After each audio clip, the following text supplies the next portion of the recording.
Hello, my name is Ranja Sengupta, and I work with a nonprofit organization called Third World Network. We work across a number of developing countries, but we monitor global policy making in different areas. So my area is international trade, but we also work on climate change.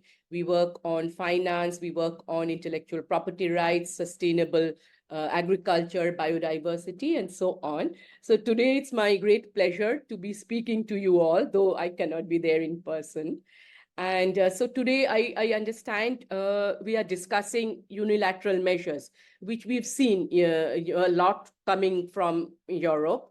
The EU and even the UK are putting in these unilateral trade measures at the border with the apparently with the objective of ensuring sustainability standards, right? So they are coming in food, but not only in food trade, also a host of industrial products.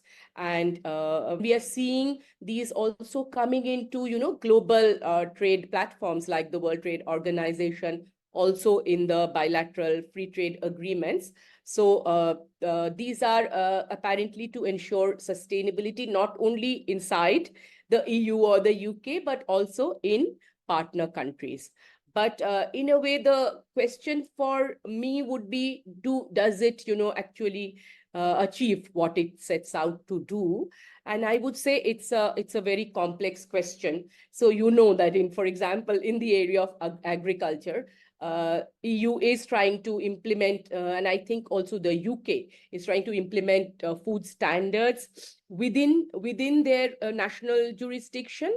But you see that in Europe, for example, have been a lot of farmers protests because their costs are going up in order to meet these sustainability standards. But especially when it comes to the impact on partner countries, because I'm from India, from a developing country.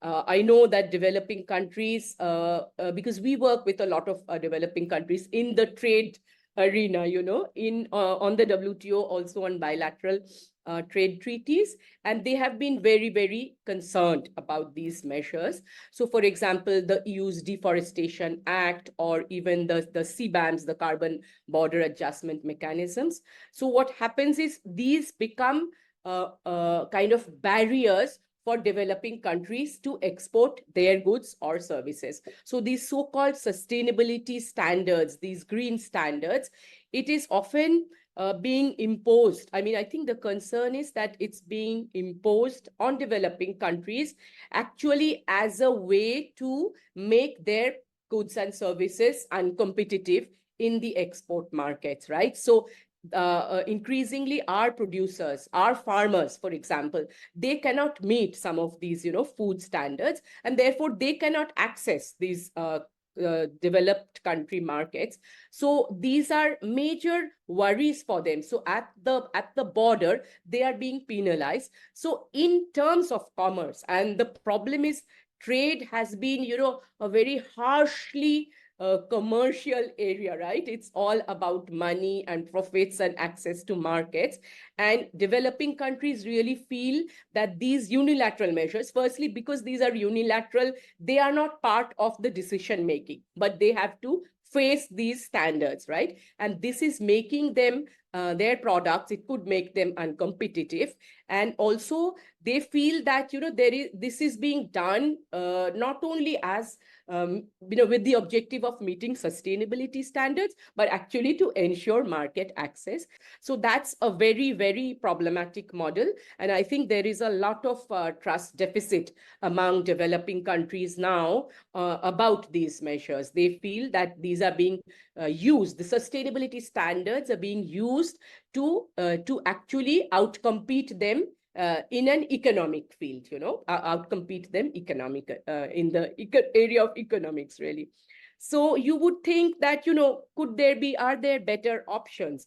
And that's actually a very interesting question for me, because what we see is a lot of double speak coming from the Western countries, and UK included. One is, that you see that if these countries were so committed to ensuring sustainability standards, not only in their own area, but also in partner countries, then I would say that the best option would be to give finance and technology through the climate. We do have this whole negotiations, agreements happening under the UNFCCC umbrella, but we do not see such support coming forward, which could have allowed developing countries to ensure these standards and implement these standards their way. And the other issue is, it's a slightly complicated issue, but in certain trade agreements, and in particular, there are investment agreements, which kind of give, for example, if a company is investing in another country, under these agreements, they get very humongous rights. Their profits are like sacrosanct.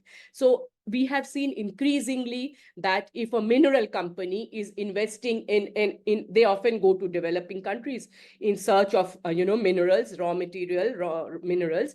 And if there is any kind of policy coming from that country, which in the name of environment, for protection of natural resources, for conservation purposes, for climate action, which actually kind of asks, say, the foreign investor that, no, you cannot, for example, run a factory here, or you cannot pollute water here, or you cannot extract minerals.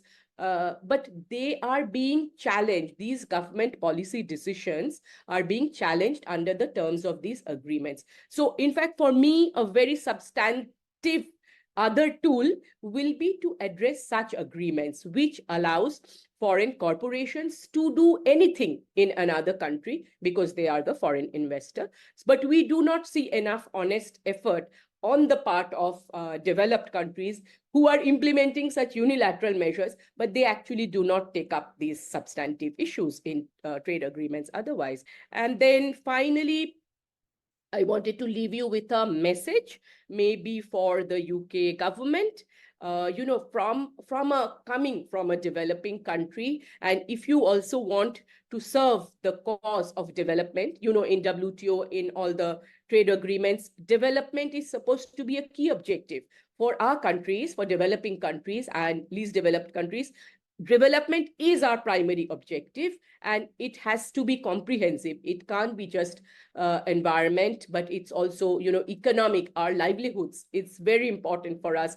Social equity, these things, these issues are important. So I think the message would be to ensure that when you bring in those standards, firstly, I think it should be developed in cooperation with these countries, not just unilaterally imposed. You need to address the trust deficit that has it's pent up for years. I'll end here. Thank you very much. And I wish you all the best. I'm really hoping I could be there. And I hope you all have a very good discussion after this. Thanks a lot.